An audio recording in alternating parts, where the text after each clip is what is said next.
parasse agora, hein? Ela conseguiria voltar? Olá, sejam muito bem-vindos ao Lição Tech, o podcast onde a tecnologia, estratégia e experiência se encontram para transformar conhecimento em impacto real na vida das pessoas e nas organizações. Eu sou a Patrícia Baiense e aqui no Lição Tech a gente acredita que a tecnologia vai muito além de sistemas. Ela está nas decisões, na liderança e na forma como construímos o futuro. E hoje nós vamos falar sobre um tema extremamente relevante, que vai além da teoria e dos documentos, a continuidade de negócios. Em um mundo cada vez mais imprevisível, as crises deixaram de ser exceção e passaram a fazer parte da realidade nas empresas. E quando elas acontecem, não existe tempo para consultar manuais ou estruturar um plano de zero. É necessário uma liderança que tenha preparo e capacidade de execução, fazendo toda a diferença entre as empresas para que elas não parem e que continuem operando, se adaptando e até fortalecendo em tempo de crise. E para essa conversa, temos um convidado muito especial que vai compartilhar a sua experiência, seus aprendizados e decisões que fazem a diferença quando o inesperado acontece. Ele é especialista em segurança da informação e continuidade de negócios e lidera o Centro de Excelência e Resiliência da NTT Data Brasil. Ele atua apoiando as empresas na preparação para a crise, garantindo a continuidade dos negócios e conectando riscos cibernéticos, operação e estratégia. Com experiência em implementação de programas e continuidade, respostas e incidentes e auditorias baseados nas normas ISO 22301 e 27001, o seu foco é tornar a resiliência prática e efetiva para apoiar a tomada de decisão das organizações. Seja muito bem-vindo, Eric Araújo. Que prazer te receber aqui. Muito obrigado, Paty. É um prazer estar aqui. Acho que resiliência é um tema muito bacana, já é algo que eu pratico desde a minha essência aqui de mercado de trabalho.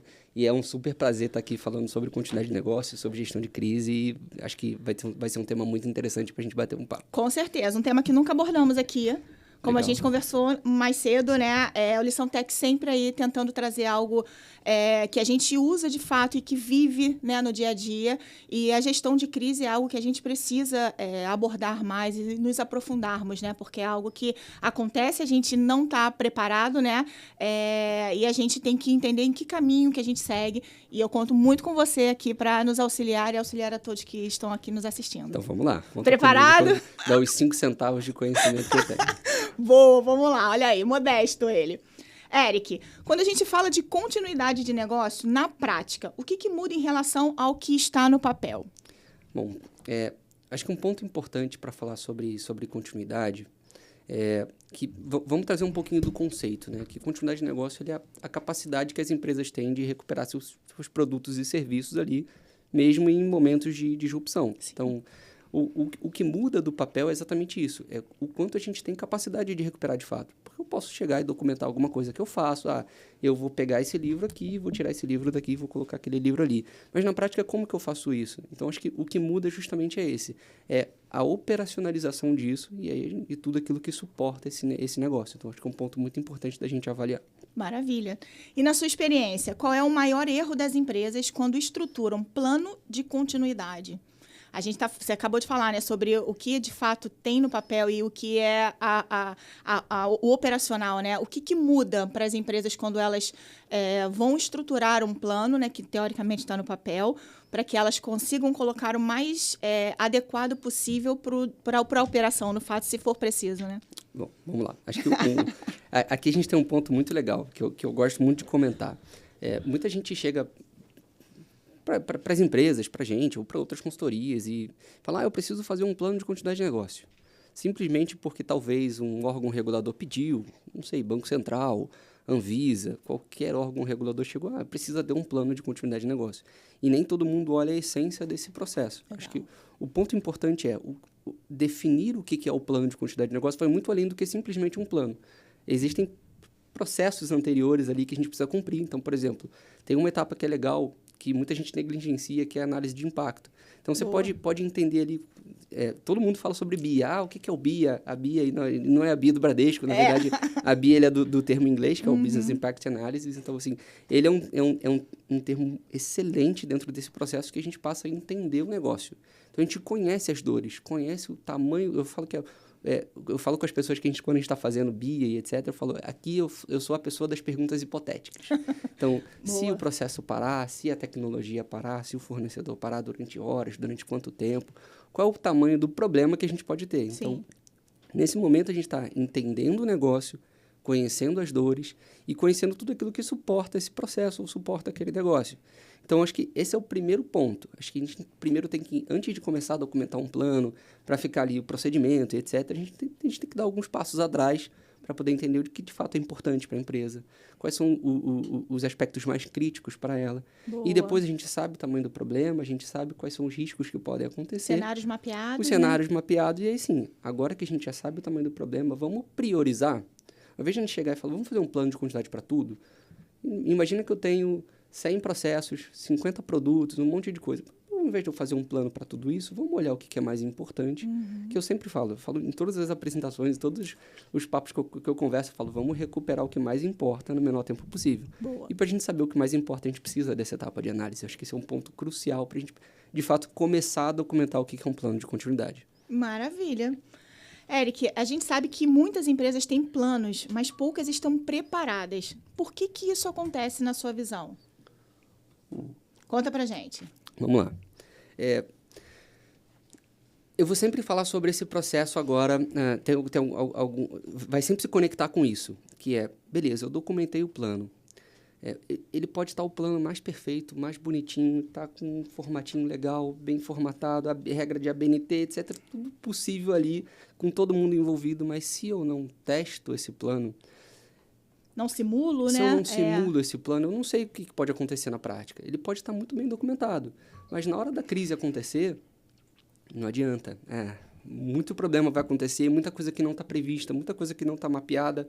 Eu vou falar aqui sobre um caso rápido. Traz pra gente. Eu trabalho com crise há muito tempo.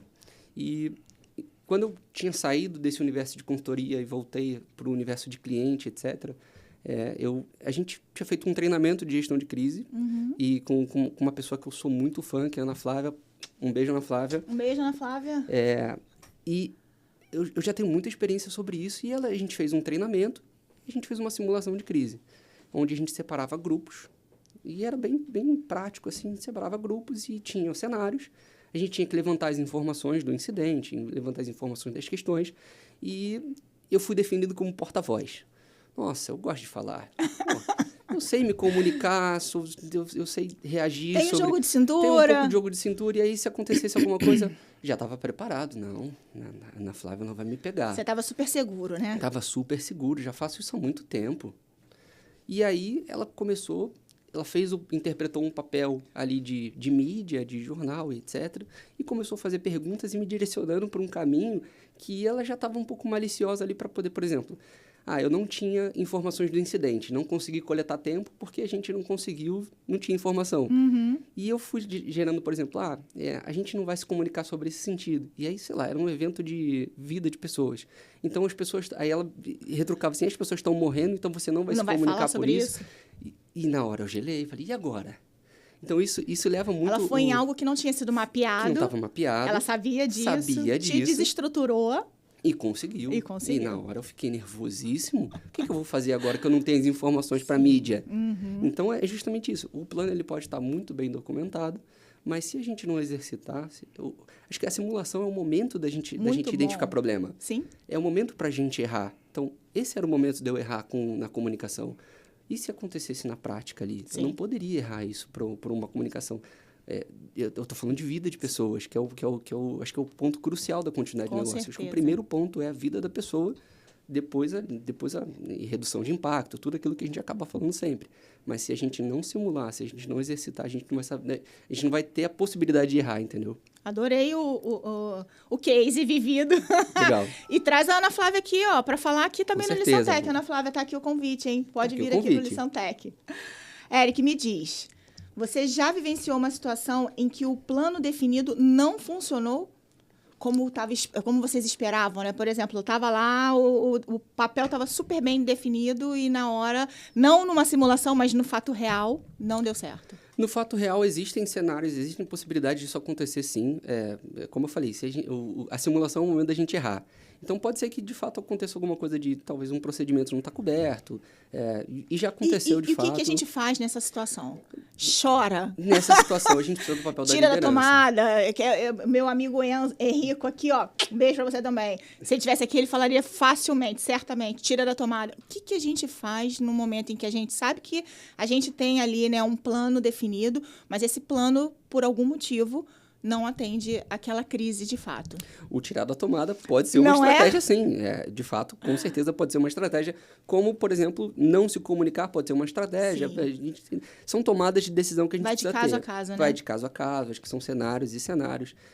E, de fato, isso pode acontecer. E como que a gente define isso? A gente precisa do papel da liderança. Uhum. Então, se a gente não está confortável, se o operador ali da crise não está confortável, a gente precisa do comitê decidindo isso, sobre o que eu vou fazer, essa é a melhor estratégia. Sim. Isso não está documentado. E agora? O que eu faço? O gestor da crise, ele precisa ter esse conhecimento. Então, de fato, é uma possibilidade disso acontecer, mas precisa desse apoio da liderança para poder tomar essa decisão. Maravilha, eu acho isso super importante. A gente vai falar mais na frente aqui um pouquinho sobre o papel, a importância, né, do papel da liderança, não só para gerir a crise, como para sustentar os seus liderados dentro de uma crise, né? Vamos falar. Eric, na sua opinião, o que realmente diferencia empresas que sobrevivem a uma crise daquelas que não conseguem se recuperar?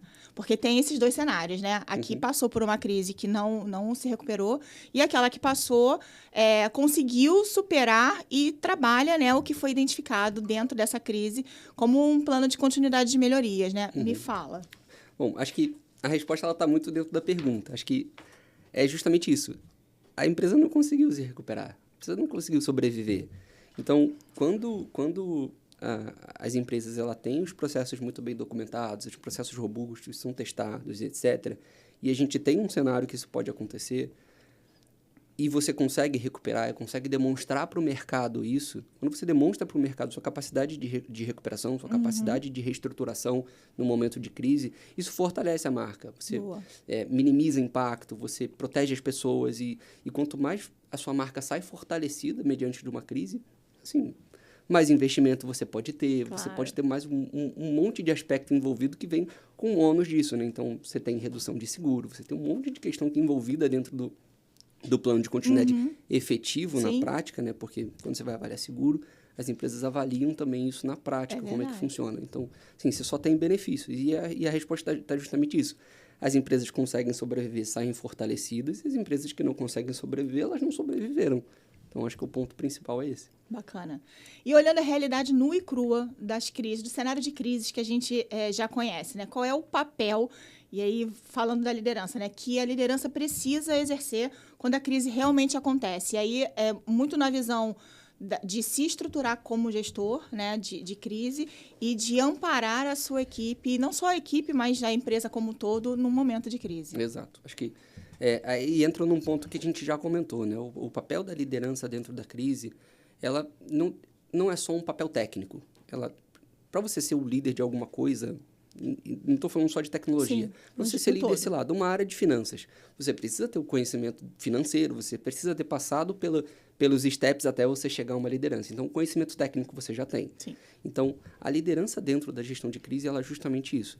Ela precisa ter o conhecimento técnico para apoiar na tomada de decisão, para apoiar na orientação disso, mas também ser aquele papel mais emocional ali. Às vezes a gente acontece esse problema, por exemplo, do cenário que eu comentei da simulação, que eu fiquei nervoso por uma resposta que eu não sabia dizer. Teve um gestor que te amparou ali naquele momento? Naquele momento, não, mas o gestor da crise, é porque era um simulado fechado, mas naquele momento o gestor da crise pode talvez tomar as rédeas da situação, né? Assumir ali, ou complementar com alguma informação, ou poder dar uma orientação, complementando com o que o porta-voz está falando, comentando, e a gente consegue dar esse apoio emocional ali, porque, assim, a gente pode testar, mas na prática, assim... Tudo muda, né? Tudo muda, a gente nunca sabe o que pode acontecer, então por isso que a gente sempre exercita para poder testar. Então, o papel da liderança, ele tem que ter esse papel técnico, porque ele já passou por tudo isso, já conhece tudo aquilo até chegar no papel de liderança, e o papel emocional, porque o líder, ele tem esse papel emocional, aquele papel direcionador, aquele papel de cuidar de pessoas. Sim. Então, acho que são esses 2 pontos dentro dos papéis da liderança, né? Ser o direcionador técnico e ser o apoio emocional dos times e direcionar da melhor maneira. Muito bom. Muito bom. E agora, para as nossas lideranças, Eric, como que a gente prepara, dando continuidade aí, nos nossos times para agir sob pressão, né? E não travar diante de um cenário de crise? Bom, eu vou falar muito sobre isso. Quando a gente estiver fazendo simulações, né, os testes, e não simulações, porque existem tipos de simulação, tipos de teste. Eu ia te né? perguntar, tem manual para as simulações? Tem um cada- passo a passo, né? tem. Ou a gente pode, enquanto empresa, construir os cenários que a gente entende que sejam adequados para o nosso negócio, né? Para a nossa regra de negócio, para a nossa operação? Acho que tudo vai do nível de maturidade, né? Existem diversos tipos de teste. E não necessariamente com essa nomenclatura, mas explicando, acho que dá para entender os conceitos. Existe o teste de mesa, por exemplo, que as pessoas podem conhecer como tabletop, que é basicamente você tem um procedimento específico e aí você chega, Patrícia, aqui está dizendo que vai fazer aqui, vai desligar o DNS. E você leva 5 minutos para desligar o DNS. Quanto faz tempo isso leva para voltar? E leva 5 minutos. E aí, qual é o plano B? Se você não desligar o DNS, o que você faz? Você puxa da tomada? Você liga para o Henrico? O que você faz? Um beijo, Henrico. Beijo, Henrico. O que você faz? Então, ele tem esse papel só de validação, mas eu não afetei o ambiente. Legal. Então, ele está ali. A gente está testando, de fato, na mesa aqui. Existe um teste que pode ser chamado de teste a frio, por exemplo, que é você acessar o ambiente de contingência e testar se o ambiente de contingência funciona. Você faz uma validação funcional lá do ambiente de contingência para saber se, quando eu ativar a contingência, se ela vai funcionar. E aí, obviamente, tem outros tipos de teste, mas, por exemplo, tem um outro que é o teste a quente, onde a gente, de fato, puxa da tomada e vê se aquele procedimento que a gente vai testar lá está funcionando. Então, podem ter outras nomenclaturas, podem ter outros tipos de teste, mas esses são, de conceitos gerais, são esses. Voltando para a pergunta, acho que esse é o momento da gente testar e errar. Validar aquilo que está funcionando, o que não está funcionando, a gente passar por um processo de melhoria contínua, né? Faltou procedimento e tal, faltou tal coisa, então vamos voltar para, no momento que aquilo acontecer, eu não ter esse problema de talvez um nervosismo, talvez ali um procedimento faltando. Então, a gente tem que usar sempre as simulações para a gente demonstrar, de fato, as nossas fragilidades. Boa. Porque é nas fragilidades que a gente consegue recuperar da melhor maneira possível. A gente passa por um processo de melhoria contínua e corrige tudo aquilo que precisa ser corrigido. E aí, baseado no que você está me passando, a gente pode entender que esse plano é um plano vivo, né? Ele é um plano vivo. Que a gente vai estar o tempo inteiro entendendo como é que o nosso operacional funciona, né? Atualizando aí as possíveis situações e reestruturando esse plano. Não só o plano, mas o processo de continuidade também. Então, aquilo que eu falei lá atrás sobre análise de impacto do negócio, a gente tira uma fotografia do momento para entender, olha, nesse momento, esses são os meus produtos críticos, esses são os meus serviços críticos, os meus processos de negócio, as minhas áreas, porque cada estrutura vai de acordo com o nível de maturidade mesmo. Então, às vezes, uma empresa tem uma estrutura de processo bem definida, outras não. Então, a gente faz uma visão de área. Tem empresas que têm os produtos e serviços bem mapeados, outras não. Então, a gente pode fazer esse mapeamento em conjunto. Mas o conceito aqui é que vai de acordo com o nível de maturidade. Então, a gente tira uma fotografia da situação atual e, beleza, Legal. Nesse momento, nesse ano, esses são os produtos críticos. Para esses produtos, a gente vai definir essa estratégia de recuperação, que essa estratégia de recuperação que vira um alto nível ali, o que eu faço para recuperar um produto tal, isso vira procedimento. Boa. E aí, depois, a gente volta mais uma vez, atualiza novamente para ver se os produtos e serviços se mantêm com criticidade, ou tem um novo produto. Vamos falar de fintech, por exemplo, ou um banco. A gente pega, hoje tem o Pix, tem um cartão de crédito, tem empréstimo, tem um monte de aspecto, e amanhã pode ter outra coisa, pode ter São verticais dentro da própria pagamento empresa, por né? aproximação, pode ter, sei lá, um Pix por WhatsApp. Então, a gente vai criando novos produtos, e esses produtos são novos. Ano que vem pode ter outra coisa que a gente ainda não sabe. Então, a gente precisa sempre estar avaliando de forma cíclica para a gente garantir que aquilo que mais importa a gente consegue recuperar. Bacana. Muito bom, Eric. Eric, a gente sabe que o teste de continuidade, ele muitas vezes é negligenciado dentro da empresa, né? Na sua opinião, como que a gente consegue tornar esse teste de continuidade eficaz para que a gente, de fato, tenha um teste que funcione no momento correto? Essa pergunta ela é muito importante, acho que ela é a pergunta de milhões, e eu diria assim, eu amplio ela para testes e para planos também, porque assim, de fato, muitas das empresas elas só levam isso em consideração quando a crise acontece. Quando a crise acontece ou quando eu sou muito demandado por um órgão regulador. Então, quando eu sou muito demandado por um órgão regulador, eu tenho que fazer. Porque senão eu tenho multa, eu tenho comunicação, eu tenho um monte de aspecto envolvido. Mas é isso que eu trabalho bastante com as pessoas dentro da comunidade que a gente tem de continuidade, etc. A gente tem todo mundo, acho que a gente é uma comunidade que se abraça muito, né? A gente sempre fala sobre tudo de continuidade no dia a dia. E a gente tenta sempre mudar a forma com que o brasileiro reage a essas questões, porque acho que é muito da cultura nacional. A gente é muito reativo. Eu só vou pensar, por exemplo, num seguro de carro se eu bater o carro ou se eu for assaltado. E aí, uma vez que você já passou por isso, todo o seu carro você vai ter um seguro, você vai pensar em tudo isso. Mas você precisa passar primeiro, sofrer primeiro. Mas a primeiro, gente sofre primeiro para depois passar por isso. Então, sei lá, pandemia. A gente precisou passar por uma pandemia para poder pensar sobre continuidade de negócios, sobre a alternativa de escritórios e etc. Mundo digital, né? Como que a gente trabalha, né, remotamente? Sair do data center físico ali, talvez para uma cloud, porque é mais difícil de gerenciar ali fisicamente. Então, assim, diversos aspectos envolvidos. Então, a gente é muito reativo. Então, é isso que a gente trabalha muito dentro da comunidade, das empresas que a gente atua, não só eu, as pessoas nas próprias empresas mesmo, tentam mudar esse conceito. E essa é a pergunta de milhões que você falou dos testes, né? Assim, acho que a gente só vai conseguir fazer isso se, de fato, a gente demonstrar o valor agregado que isso gera. Qual o impacto que eu estou mitigando? Qual é o risco que eu tô diminuindo, que eu estou transferindo?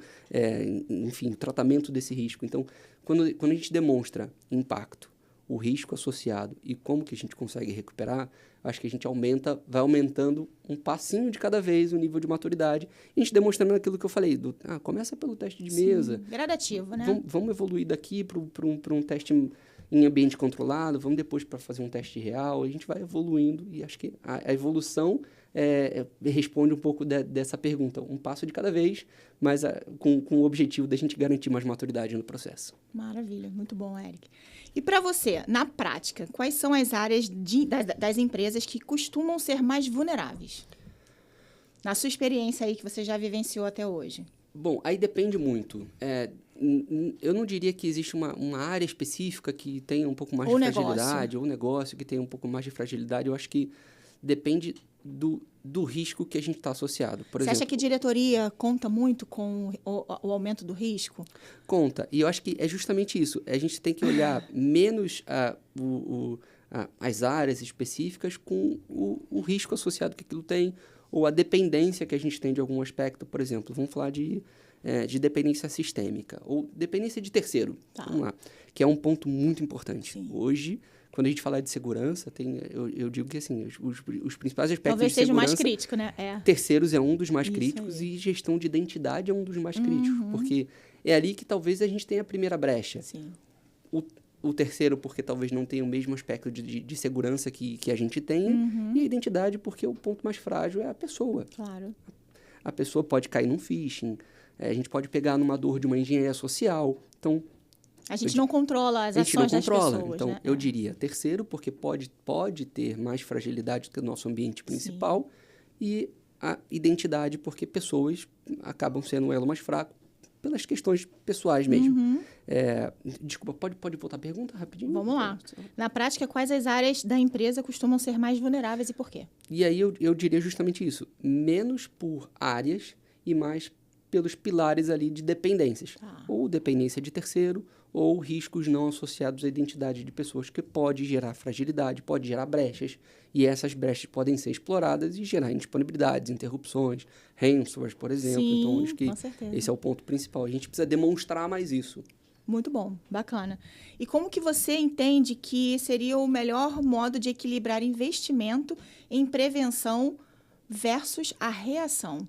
Prevenção versus reação. Como é que a gente trabalharia isso? Bom, você está vindo com muitas perguntas de milhões. Isso é muito importante. Isso aqui vai ser um manual, entendeu? Para todas as empresas utilizarem, adotarem internamente na sua gestão de crise. Eu acho que a gente precisa... Tem muita coisa que eu comento às vezes é muito clichê, né? Do básico bem feito. Sim, mas é algo que funciona. Mas é algo que funciona. Isso aí é o diferencial. Uhum. E um outro, entre aspas, clichê que a gente fala muito em tecnologia de uma forma geral, tecnologia, segurança, que a gente precisa cada vez falar mais a linguagem do negócio. Então, a segurança precisa estar posicionada numa diretoria estratégica, etc. A gente precisa falar sobre a linguagem do negócio. E o que significa isso? A gente entender do negócio o que a gente está falando. Então, se eu estou, por exemplo, numa indústria farmacêutica, eu preciso entender quais são os aspectos envolvidos naquela indústria. Processo de produção, processo de fabricação, garantia de qualidade. Então, quanto mais eu conheço do negócio, mais eu consigo falar sobre riscos, mais eu consigo falar sobre os impactos que uma indisponibilidade pode gerar. Então, a resposta para essa pergunta é basicamente assim. A gente precisa demonstrar tudo aquilo que eu falei lá na etapa de BIA. Eu entendo as dores, eu entendo os impactos que podem acontecer. Eu faço uma avaliação de risco para poder entender o quanto aquele ambiente está suscetível ao impacto, aos riscos efetivamente. E a gente pode fazer uma avaliação quantitativa desses riscos. Então, se esse risco se materializar, quanto eu perco? Eu acho que a gente tem que falar essa linguagem com o board. Boa. Então, conectando, quanto mais a gente falar a linguagem do negócio, mais a gente entende do negócio e mais a gente fala a linguagem que o board quer ouvir, que é o quanto eu perco. Então, quanto eu perco se isso acontecer e o que eu preciso fazer para recuperar isso, para mitigar que isso aconteça. Então, a gente cruza os dois custos, né? O custo associado a se o risco se materializar, se aquele impacto se materializar, e o custo de implementar uma solução. Então, a gente faz um cruzamento e leva para um apetite de risco. Então, qual é a tomada de decisão que a gente vai ter? Eu aceito esse risco?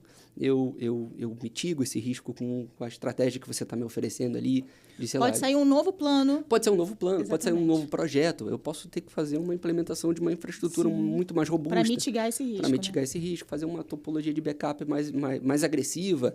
Então, tudo isso associado, varia, exatamente. Tudo isso associado com a linguagem, o risco e o impacto. Muito bom, Eric. E para você, qual foi a decisão mais difícil que você já precisou tomar em um cenário de crise? Na sua experiência. Nenhuma.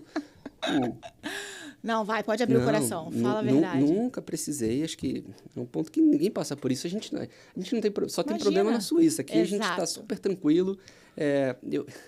Mas trazendo para agora a realidade. Agora a realidade. Eu Vida acho que, real. assim, a gente nunca quer tomar decisões sobre, por exemplo, sobre desligar alguma coisa, sobre, de fato, interromper, puxar da tomada. A gente nunca quer tomar essa decisão, porque essa decisão ela é extremamente crítica. Eu estou afetando, por exemplo, um serviço que alguma pessoa vai estar usando. E essa pessoa vai reclamar. Ela não sabe o que está acontecendo, mas ela simplesmente vai reclamar. Nesse momento, identificar o que vai ter o menor impacto, né, dentro da empresa, né? Porque o menor risco, na verdade. Exatamente. Né? Então, o nosso papel é sempre isso. O que a gente... qual o pratinho que a gente pode deixar cair, o que a gente pode fazer para poder ter uma recuperação mais assertiva. Então, acho que, trazendo para exemplos, é justamente isso. A gente tomar decisões em momentos difíceis, eu acho que passa a ser sempre o core da nossa função em gestão de crise e gestão de continuidade de uma forma geral. Muito bom. E dentro do que você tem vivenciado aí ao longo dos anos, como que a comunicação, e eu acho isso extremamente importante, influencia no sucesso ou no fracasso durante uma crise? Boa. Acho que eu acho até que é estratégico, né? O plano de comunicação para a gestão de crise. E quando a gente fala de plano, acho que o plano de comunicação ele é como se fosse um segundo plano ali. Eu preciso ter um plano de comunicação junto com um plano de crise, porque tem muita coisa envolvida. Andam em paralelo, Ele tem que andar em paralelo. Eu preciso saber em que momento eu me posiciono, com quais as informações que eu posiciono. Então, acho que, assim, de uma forma geral, ele precisa ter todos os insumos de comunicação. Ele pode ter modelo ali para orientar, mas ele não precisa ser totalmente só copiar e colar. Mas ele precisa ter orientações claras de comunicação. Então, porque o público precisa dessa comunicação, o investidor precisa dessa comunicação, o board quer saber, o CEO quer saber por que está parado. Então, a gente precisa ter estratégia de comunicação interna, comunicações externas. orientar os colaboradores, por exemplo, que nesse momento talvez não seja o momento da gente se comunicar, mas e dizer que a gente está tratando. É comunicar que não pode se comunicar nesse momento, né? Exatamente. Então, tem muitas estratégias e essa é uma vertente muito mais complexa do que qualquer outra coisa. Sim. A gente precisa saber, porque uma decisão errada de comunicação pode afetar valor da empresa, de ações, exatamente. O posicionamento que ela tem no mercado. Então, é justamente isso. O plano de comunicação é um plano que anda muito em conjunto com gestão de crise. Muito bom. E para você, Eric, tecnologia realmente garante continuidade ou ela pode se tornar um ponto de falha? Por vivermos aí esse boom de tecnologia que a gente vive hoje. Tecnologia, para mim, nunca vai ser um problema em si. Acho que tecnologia, a gente precisa abraçar a tecnologia. Absorver, a gente né? precisa absorver, se abrir para ela. Exatamente. Acho que, para mim, tecnologia, ela foi feita e ela está evoluindo para ser usada. Sim. Então, por exemplo, IA. A gente precisa usar a IA em tudo. Mas entendendo os riscos, as brechas e protegendo tudo aquilo que a gente precisa ser protegido. Então, acho que, para mim, a tecnologia ela é uma aliada fortíssima nesse processo, porque eu posso ter uma tecnologia envolvida para poder recuperar um serviço. Então, a gente já tem tecnologias aí, por exemplo, que faz um mapeamento de toda a infraestrutura, por exemplo, de cloud ou até infraestrutura on-premise, que ela mapeia todas as interdependências, todas as APIs, todos os pontos específicos, e você consegue, com 2 cliques, fazer uma recuperação de um processo que talvez eu vou precisar de um SRE ali, exatamente. fazendo tudo, e isso é de forma automatizada. Então, isso pode orientar na recuperação, desde que se usado da melhor maneira possível, desde que tenha toda a segurança possível para poder fazer o mapeamento dentro da sua infraestrutura, etc. Então, tem diversas tecnologias que podem ser aliadas, sim. Bacana. E para você, uma empresa que está começando agora, tá? Dentro da sua experiência, por onde que ela deveria começar para um plano de continuidade de negócio? Bom, primeiro pode me chamar. Brincadeira. Manda aí os seus contatos, vai.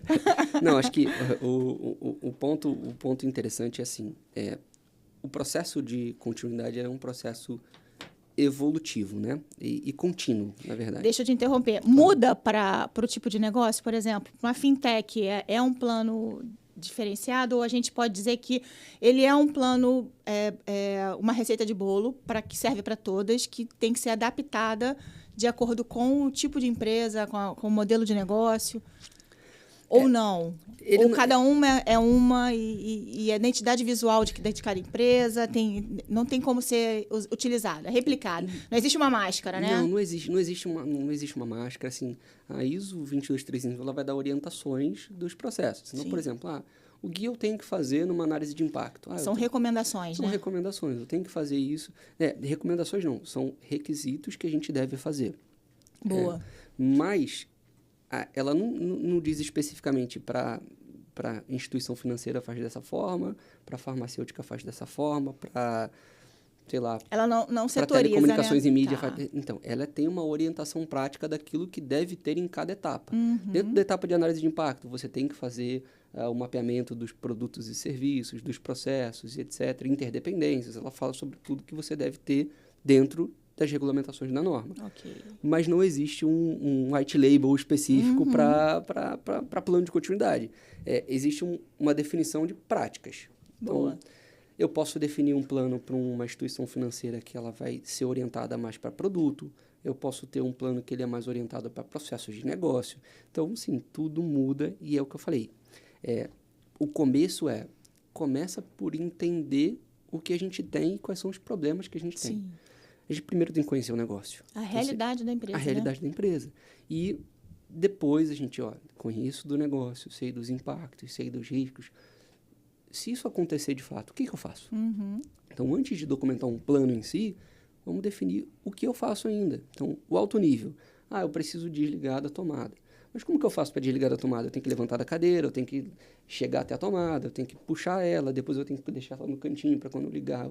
simplesmente falar. Então, entendeu? Eu saber o que eu tenho que fazer alto nível para depois eu documentar esse procedimento e testar para ver se funciona. Muito bom. Para a gente fechar aqui as nossas perguntas, Eric, qual conselho você daria para os líderes que ainda tratam a continuidade como algo secundário? Será que ainda existem líderes que tratam a continuidade como algo secundário? Acreditam que, de fato, né, com esse mundo todo louco que a gente vive aqui, não vai acontecer com eles? Eu acho que não é que não vai acontecer. Eu acho que entra muito na cultura que eu falei, na cultura na cultura Deixa acontecer reativa. primeiro para depois eu Vamos tratar, ver, né? Para ver porque- como é que eu trato isso. Exato. Porque, por exemplo, a gente é muito privilegiado em aspectos ambientais, por exemplo. A gente não tem furacão, obviamente, a gente tem problemas com chuvas, Sim. etc., mas a gente não tem terremoto. E quando você vai para os Estados Unidos, Europa, que isso é muito mais comum, isso já está muito enraizado dentro dos processos. Chega no Japão, isso é muito as pessoas sabem o que fazer quando Tá tem no um sangue, alerta, está no sangue. Então, a gente não tem isso. Então, isso é bom, porque a gente é muito privilegiado por isso, aham. mas a gente precisa instaurar melhor isso dentro dos processos. Como que a gente faz? Conscientização. Boa. Conscientização, teste, tentar instaurar isso desde a concepção de um produto, por exemplo. Então, quando a gente fala de desenvolvimento seguro, por exemplo, e eu vou começar uma nova concepção de desenvolvimento e já começar ele seguro, a gente pode também já começar com uma resiliência já embarcada, com uma contingência já desenvolvida, mesmo que pré-estabelecida, mesmo que minimamente. Mas quando eu falo lá da análise de impacto, a análise de impacto lá também dá para a gente qual é o tempo de recuperação que esse produto ele Sim. precisa ter.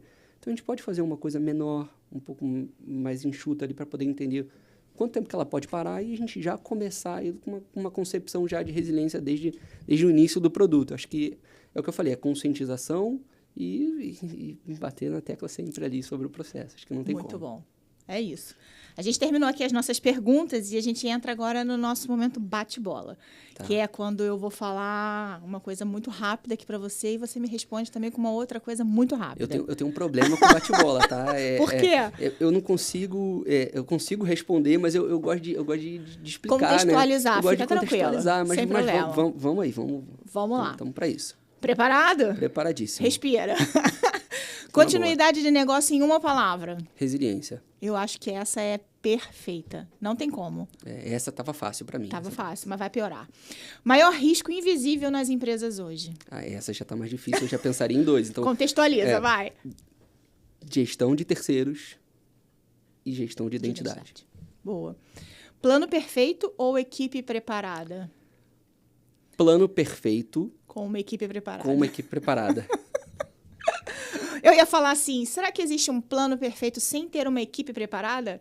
Não, porque... Não é? eu Pois preciso- é. eu preciso Meu eu plano preciso- não vai funcionar se a Não minha vai. equipe não estiver preparada para exercê-lo, né? Eu preciso da equipe para eu poder orientar na documentação do plano, mas uma vez que o plano está muito bom, o plano... Será que o plano só se sustenta sem a equipe o preparada? conceito para a gente, quando a gente está construindo o plano, é que o plano ele precisa ser for dummies. Assim, eu entrei na empresa agora, eu sou o cara de recuperação, mas eu não conheço nada agora, eu sou o júnior e eu preciso que essa pessoa que pegou o plano, ela saiba o que fazer. Exatamente. Então, ele precisa O onboarding tem que ser muito bom, né? Exatamente. Então, eu diria os dois, mas o plano perfeito ele é muito importante. Legal.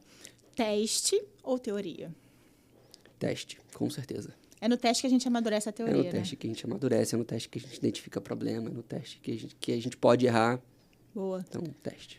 Crise, tá? Previsível ou inevitável? Qual é o que tem menos dano para você? A crise, ela é inevitável, porém ela pode ser controlada. Boa. Então, por que eu digo que ela é inevitável?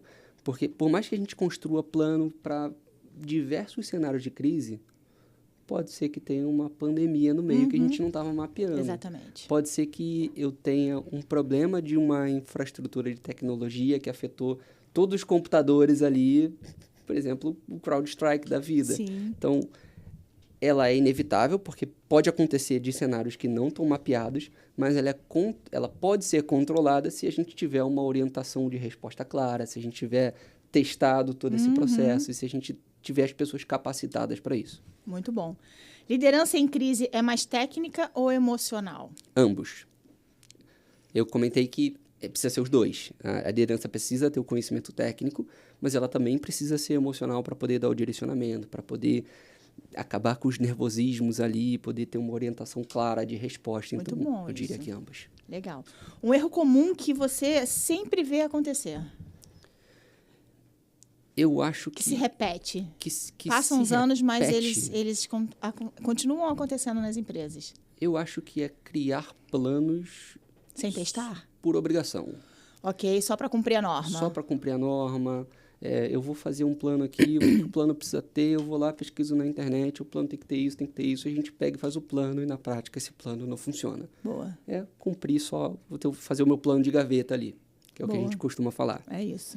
Tecnologia, ela é uma aliada ou é uma dependência perigosa? Bom, você entrou num ponto importante. Eu vejo tecnologia sempre como aliada. Para mim também. Para mim, tecnologia é sempre aliada. Mas ela pode virar uma dependência perigosa. Pode virar uma dependência perigosa se a gente não tiver riscos mapeados.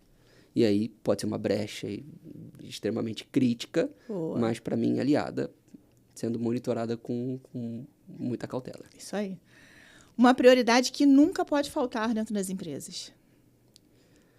Eu acho que é a identificação dos riscos. Eu acho Legal. que nunca pode faltar, porque uma vez que a gente não sabe os riscos que a gente está suscetível ali, a gente não sabe como mitigar, não sabe como a gente responder de alguma forma. Eu acho que entraria muito nessa visão dos riscos e sempre vou falar sobre isso, que é conhecer do negócio. Boa. A gente precisa conhecer do negócio que a gente atua. Muito bom. E aí, para fechar, um conselho prático para quem está começando e que nunca passou por uma crise. O que você falaria que seria step 0, que você precisa ver isso daqui? Bom, eu diria estudar muito os conceitos, práticas, frameworks. Eu acho que é muito importante. A gente precisa estar municiado de conhecimento, de todos os tipos de conhecimento possível. Boa. E, mais uma vez, enquanto a gente não instaura um processo e a gente não testa esse processo, a gente não sabe se ele funciona. Então, eu diria para conhecer do negócio, estudar muito sobre frameworks, metodologias, conceitos, etc., aquele básico bem feito, e garantir que sempre existam testes e melhorias contínuas do processo. Muito bom. Éric, a gente chegou agora no momento Pode Ler e Ver, que é o momento em que a gente traz aqui livros, séries, documentários, algo que a gente tenha lido, assistido, ouvido, que nos inspirou para que também inspirem aos nossos ouvintes, tá? Boa. Eu trouxe o meu livro, que é o Mulheres na Tecnologia, que eu já venho trazendo aqui há bastante tempo. Esse livro é um livro muito lindo, além de ser uma inspiração, ele traz uma história, a história, né, de grandes mulheres, é um conjunto de histórias, né, de mulheres que atuam na tecnologia há mais de 20 anos, com as suas dores, né, com os degraus que precisaram ser derrubados, né, as barreiras, na verdade, para que a gente conseguisse ter um lugar mais reconhecido dentro da tecnologia.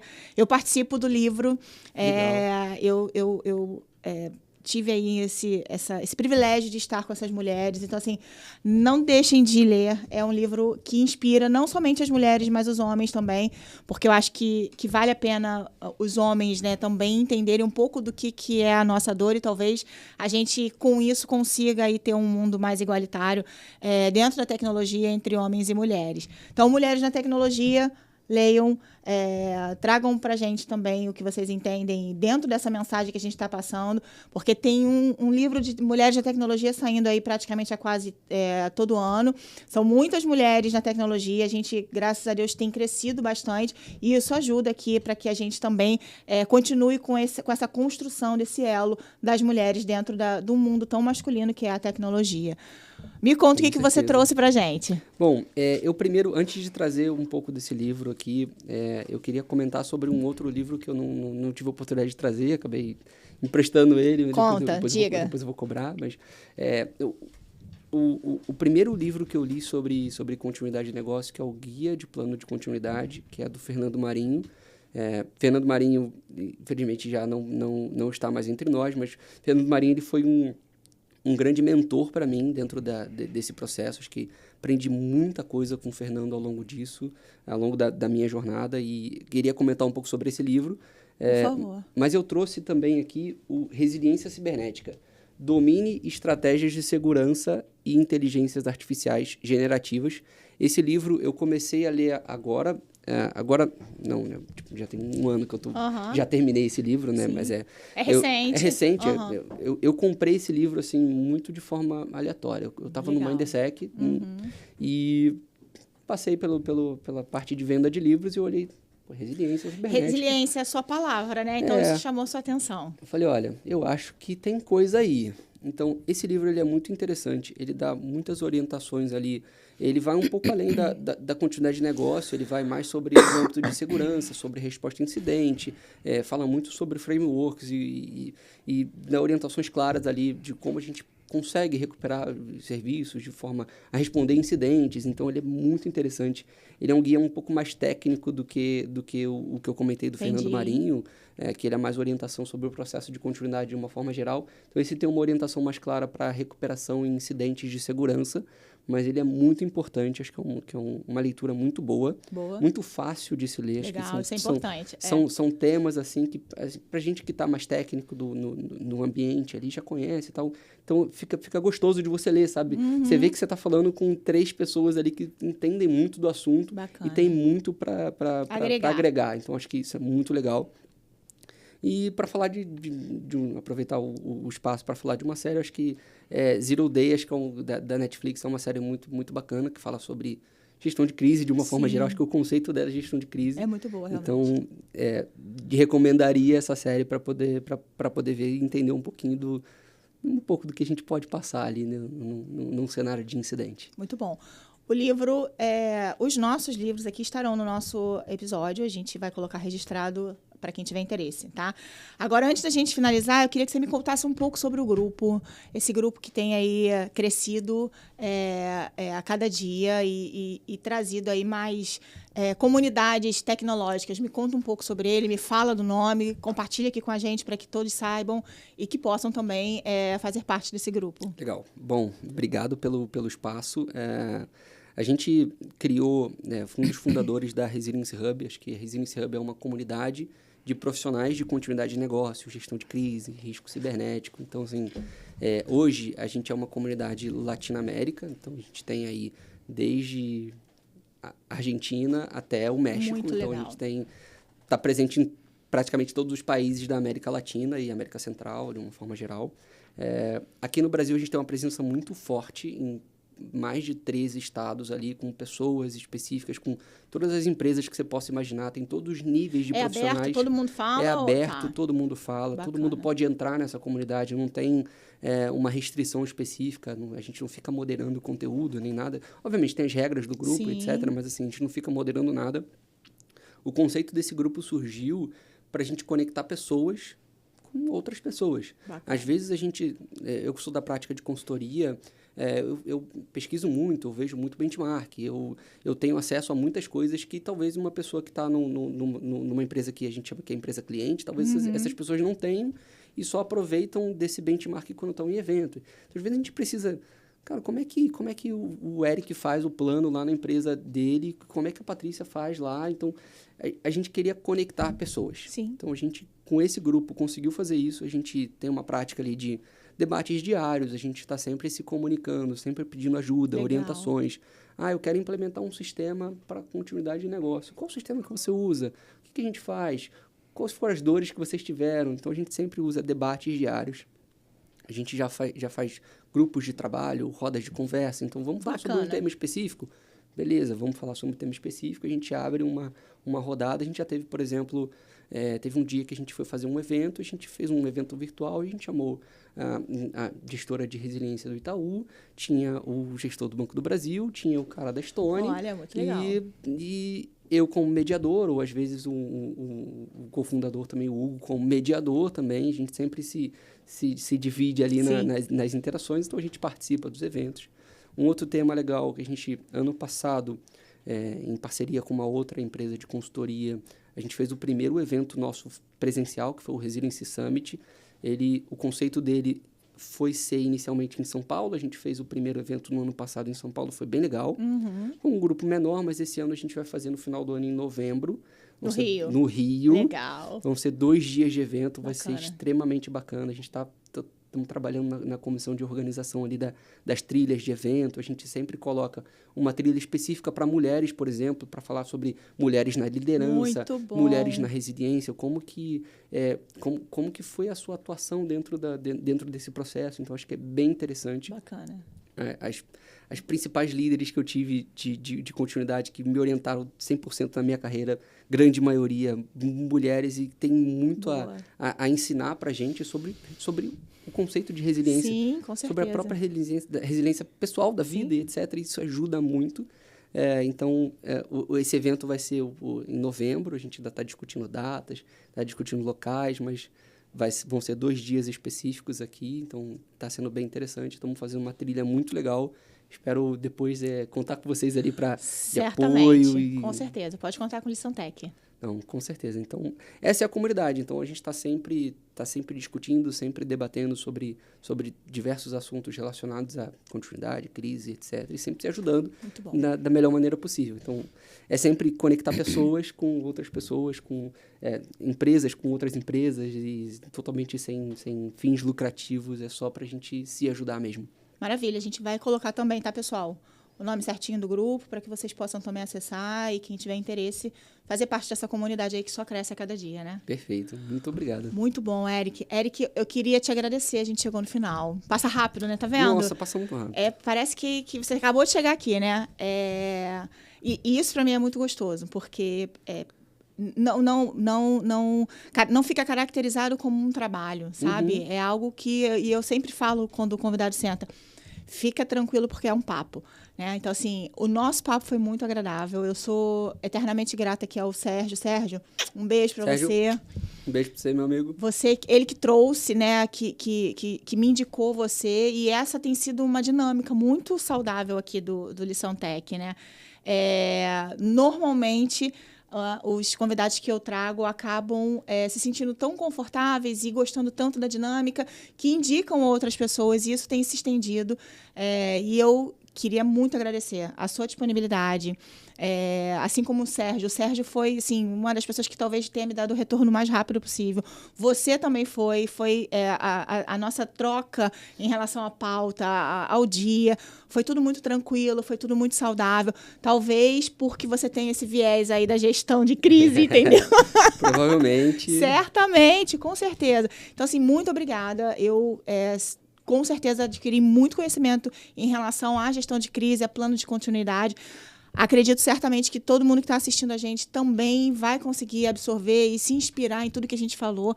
E eu acho que a gente tem muita coisa que a gente pode fazer em conjunto daqui para frente. Estou muito dentro da sua comunidade. Eu acho que, principalmente aí, para agregar o lado feminino, né? Como você falou, a gente precisa trazer mais mulheres e abrir espaço para elas. Então, conte comigo, o Lição Tech também está à disposição. Muito obrigada, tá? Então, Patrícia, muito obrigado pela oportunidade. Acho que desde que a gente começou essas conversas iniciais ali, a gente sempre teve muita troca. Acho que isso foi muito importante, isso ajudou muito. Com certeza. Acho que a gente já se conectou bem de início, então...